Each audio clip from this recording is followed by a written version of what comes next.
নমস্কার বন্ধুরা, আবারও ফিরে এলাম। তো আজকে আমি আমার করলা জমিতে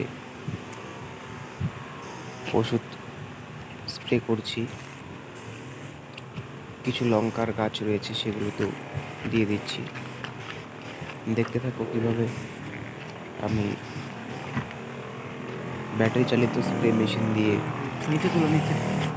ওষুধ দিচ্ছি। খুব তাড়াতাড়ি হয়ে যায় এটা দিয়ে ওষুধ জমিতে প্রয়োগ করলে।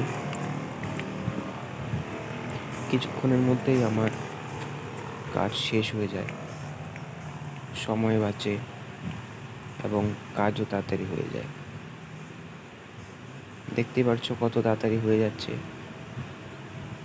তো জমিটি পরিষ্কার রাখতে হবে, যেরকম দেখতে পাচ্ছি জমিটাকে পরিষ্কার করে নিয়ে তারপরে আমি ওষুধ স্প্রে করছি।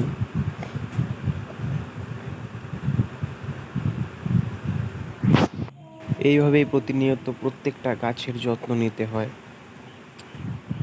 যত্ন না নিলে গাছগুলো ভালোভাবে বেড়ে ওঠে না, নষ্ট হয়ে যায়।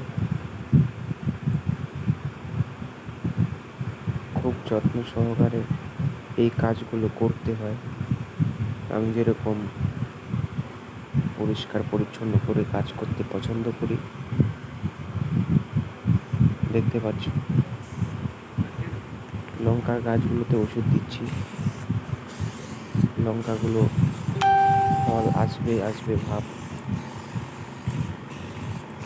তো আমি কি ওষুধ দিচ্ছি সেটা কমেন্টে জানিয়ে দেবো, কী কারণে ওষুধ দিচ্ছি সেটাও জানিয়ে দেবো। ধন্যবাদ সবাইকে ভিডিওটি শেষ পর্যন্ত দেখার জন্য।